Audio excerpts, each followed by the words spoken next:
नमस्कार दोस्तों, आपका स्वागत है आपके अपने यूट्यूब चैनल स्मार्ट स्टडी पर। फ्रेंड्स, आज की यह क्लास यूपी पुलिस कांस्टेबल परीक्षा के लिए बहुत ही ज़्यादा महत्वपूर्ण है, क्योंकि इस क्लास से आपको एग्ज़ाम में सीधे 10 से 15 क्वेश्चन देखने को मिलने वाले हैं। तो आप लोगों को इस क्लास को अंत तक पूरा देखना है, एक भी क्वेश्चन मिस नहीं करना है, क्योंकि किसी भी एग्ज़ाम के लिए 10 से 15 क्वेश्चन बहुत ही ज़्यादा महत्वपूर्ण होते हैं। यदि आप लोग एक क्वेश्चन 2 नंबर से मल्टीप्लाई करोगे तो आपके बनते हैं 20 से लेकर 30 नंबर। इस क्लास से 20 से 30 नंबर मिलने की पूरी संभावना रहेगी। तो आप लोगों को एक भी क्वेश्चन मिस नहीं करना है, क्योंकि एग्ज़ाम में इनमें से कोई भी क्वेश्चन सीधे विथ ऑप्शन के साथ आ सकता है। ठीक है, क्योंकि इनमें से एग्ज़ाम में सीधे कोई भी क्वेश्चन विद ऑप्शन के साथ आ सकता है। तो बिना टाइम वेस्ट किए आज की क्लास को हम स्टार्ट करेंगे। उससे पहले जो लोग स्मार्ट स्टडी यूट्यूब चैनल पर नए हैं, चैनल को अभी तक सब्सक्राइब नहीं किए हैं, सभी लोग चैनल को सब्सक्राइब कर लो, बेल आइकन को प्रेस कर लो, ताकि आने वाली वीडियो का नोटिफिकेशन सबसे पहले आप लोगों को मिल सके।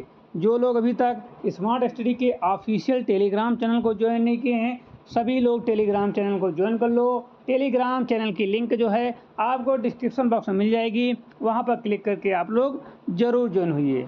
हम बिना टाइम वेस्ट किए आज की क्लास को स्टार्ट करेंगे। आज का हमारा पहला क्वेश्चन है स्क्रीन पर। आज का हमारा पहला क्वेश्चन है कि हाल ही में उत्तर प्रदेश के किस जिले में राज्य का पहला भेड़िया अभयारण्य स्थापित करने की घोषणा की गई है? पीलीभीत, बहराइच, लखीमपुर खीरी या चित्रकूट? तो इसका सही जवाब है ऑप्शन नंबर बी, बहराइच में। कहाँ? बहराइच में। ठीक है, बहराइच में इसका प्रस्ताव पास किया गया है। अगला क्वेश्चन, वर्ष 2026 में आयोजित होने वाले खेलो इंडिया यूनिवर्सिटी गेम यानी कि KIUG की मेजबानी उत्तर प्रदेश का कौन सा शहर मुख्य रूप से करेगा? लखनऊ, वाराणसी, नोएडा या फिर गोरखपुर? तो इसका सही जवाब है मुख्य रूप से इसकी मेजबानी आपका लखनऊ करेगा। ऑप्शन नंबर ए बिल्कुल सही जवाब है। ए बिल्कुल सही जवाब है। चलते हैं क्वेश्चन नंबर 3 पर। क्वेश्चन नंबर 3 है, भारत के लिए नए कानून के तहत अब राजद्रोह को पूरी तरह समाप्त कर देशद्रोह के रूप में परिभाषित किया गया है। भारतीय न्याय संहिता द्वारा, भारतीय नागरिक सुरक्षा संहिता, भारतीय साक्ष्य अधिनियम या भारतीय दंड संहिता संशोधन? तो 3 का सही जवाब हो जाता है भारतीय न्याय संहिता बीएनएस द्वारा। ठीक है, 1 जुलाई 2024 से लागू बीएनएस में पुरानी आईपीसी की धारा 124A राजद्रोह को समाप्त कर धारा 152 के तहत देश की संप्रभुता, एकता और अखंडता को खतरे में डालने के कृत्य यानी कि देशद्रोह के रूप में बदला गया है। तो ऑप्शन नंबर ए को, ठीक है, ये बिल्कुल सही जवाब है। अगला क्वेश्चन 4 नंबर है, उत्तर प्रदेश सरकार द्वारा शुरू की गई मुख्यमंत्री युवा उद्यमी योजना MYUDY के तहत युवाओं को बिना ब्याज के कितने लाख रुपए तक डिजिटल लोन देने का प्रावधान है? 2 लाख रुपए, 5 लाख रुपए, 10 लाख रुपए या 15 लाख रुपए? तो इसका सही जवाब है 5 लाख रुपए।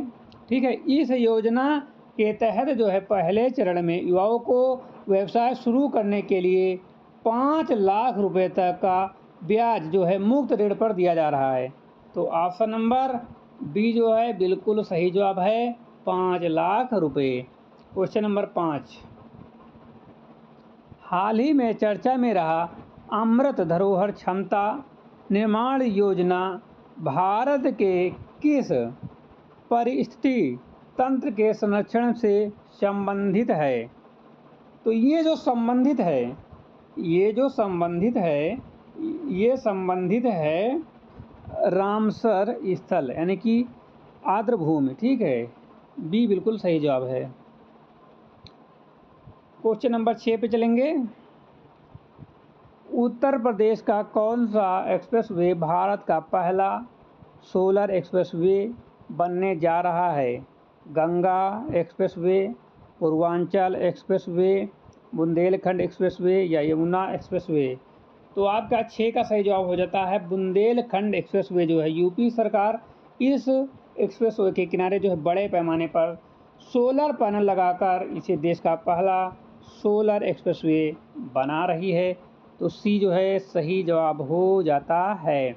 कमेंट करिए सभी बच्चे कि 6 में 6 किनके सही हुए हैं। जितने बच्चों के 6 में 6 सही हुए हैं कमेंट करें। जिनके 6 में 5 सही हुए हैं वो भी कमेंट करें।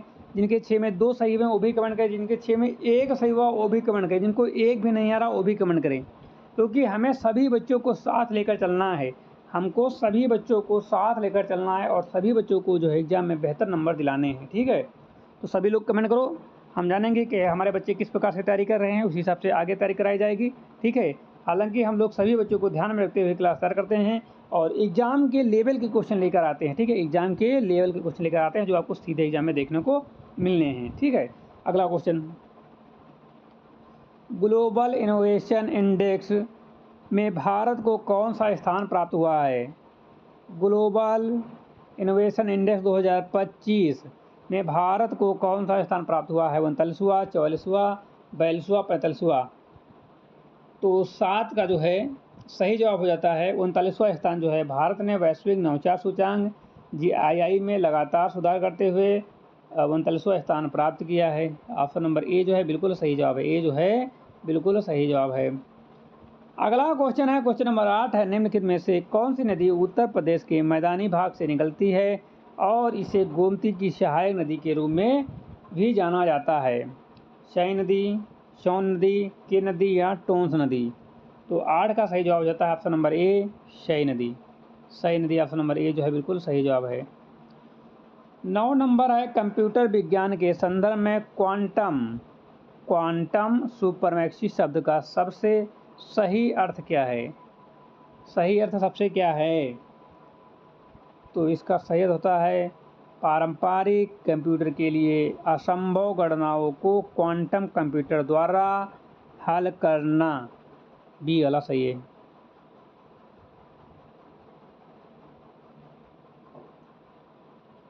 क्वेश्चन नंबर 10, भारतीय संविधान के किस अनुच्छेद के तहत राज्यों को समान नागरिक संहिता यानी कि UCC लागू करने का निर्देश दिया गया है, जो हाल ही में उत्तराखंड में लागू हुआ है। अनुच्छेद 40, अनुच्छेद 42, अनुच्छेद 44 या अनुच्छेद 48। तो इसका सही जवाब हो जाता है ऑप्शन नंबर सी, अनुच्छेद 44। अनुच्छेद 44 ऑप्शन नंबर सी जो है बिल्कुल सही जवाब है, अनुच्छेद 44। मौर्य काल के दौरान राजयुग नामक अधिकारी का मुख्य कार्य क्या था। सही खजाने की सुरक्षा करना, न्याय और भूमि मापना यानी कि राजस्व की देखरेख, विदेशी राजपूतों या राजदूतों का स्वागत करना, धार्मिक उत्सवों का आयोजन करना। तो 11 का सही जवाब है बी, न्याय और भूमि मापन, राजस्व की देख रेख। क्वेश्चन नंबर 12 है, उत्तर प्रदेश के किस ऐतिहासिक स्थान से गुप्त काल के भीतर गांव मंदिर के अवशेष मिले हैं जो पूरी तरह से ईंटों से बना है। तो 12 का सही जवाब हो जाता है कानपुर। अगला क्वेश्चन है 13 नंबर, 1857 के विद्रोह के दौरान उत्तर प्रदेश के बौड़त यानी कि बागपत क्षेत्र में ब्रिटिश सेना के खिलाफ विद्रोह का नेतृत्व किसने किया था। तो यह नेतृत्व जो है शाहमल ने किया था। ऑप्शन नंबर ए बिल्कुल सही जवाब है, शाहमल ने किया था। अगला क्वेश्चन है, दिल्ली सल्तनत के किस शासक ने पहली बार घड़ी ग्रह कर और चरी यानी कि चारागाह कर नामक नए कर लगाए थे। तो 14 का सही जवाब है बी, अलाउद्दीन खिलजी। बी बिल्कुल सही जवाब है, अलाउद्दीन खिलजी। अगला क्वेश्चन है, क्वेश्चन नंबर 15 है, वर्ष 1924 में हिंदुस्तान रिपब्लिकन एसोसिएशन HRA की स्थापना उत्तर प्रदेश के किस शहर में की गई थी। वाराणसी, लखनऊ, कानपुर या इलाहाबाद। तो 15 का सही जवाब हो जाता है कानपुर। ठीक है, कानपुर, सी बिल्कुल सही जवाब है। थोड़ा डिटेल में जान लेते हैं। अक्टूबर 1924 में जो है सचिद्र नाथ और सान्यालय और राम प्रसाद बिस्मिल आदि ने जो है कानपुर में HRA की स्थापना की थी, जो बाद में 1928 में HSRA बना। ठीक है, अगला क्वेश्चन, क्वेश्चन नंबर 16 है, मध्यकालीन भारत में दाहशाला प्रणाली का संबंध निम्नलिखित में से किससे था? तो इसका सही जवाब हो जाता है भू राजस्व व्यवस्था से था। भू राजस्व व्यवस्था से था। बी नंबर बिल्कुल सही जवाब है। अगला क्वेश्चन है क्वेश्चन नंबर 17 है, बौद्ध धर्म के महायान संप्रदाय का उदय और विकास मुख्य रूप से किस शासक के संरक्षण में हुआ था? तो 17 का सही जवाब है कनिष्क। ऑप्शन नंबर बी जो है बिल्कुल सही जवाब है, कनिष्क के शासनकाल में हुआ था। अगला क्वेश्चन है क्वेश्चन नंबर 18 है कि सूफी संत शेख सलीम चिश्ती की दरगाह उत्तर प्रदेश में कहाँ स्थित है? यूपी में कहाँ स्थित है? आगरा, फतेहपुर सीकरी, अजमेर, बहराइच या जौनपुर? तो 18 का सही जवाब हो जाता है आगरा के फतेहपुर सीकरी में स्थित है। ऑप्शन नंबर ए जो है बिल्कुल सही जवाब है। 19 नंबर है, अकबरनामा के किस भाग को आईना ए अकबरी कहा जाता है? पहला भाग, दूसरा भाग, तीसरा भाग या चौथा भाग? तो 19 का सही जवाब हो जाता है तीसरे भाग को कहा जाता है। क्वेश्चन नंबर 20 है, ऋग्वेद के किस मंडल में प्रसिद्ध पुरुष सूक्त का वर्णन है जिसमें 4 वर्णों की उत्पत्ति का उल्लेख है? तीसरे मंडल में, 7वें मंडल में, 9वें मंडल में, 10वें मंडल में? तो 20 का सही जवाब है 10वें मंडल में। 10वें मंडल में ऑप्शन नंबर डी जो बिल्कुल सही जवाब है 10वें मंडल में। अगला क्वेश्चन 21 नंबर है, वह अचानक कमरे से बाहर भागा। इस वाक्य में अचानक शब्द किस प्रकार का क्रिया विशेषण है? कालवाचक क्रिया विशेषण, स्थानवाचक क्रिया विशेषण, रीतिवाचक क्रिया विशेषण या परिणामवाचक क्रिया विशेषण? तो 21 का सही जवाब हो जाता है 21 का सही जवाब हो जाता है रीतिवाचक क्रिया विशेषण। ऑप्शन नंबर सी सही जवाब है, रीतिवाचक क्रिया विशेषण। ऑप्शन नंबर सी बिल्कुल सही जवाब है।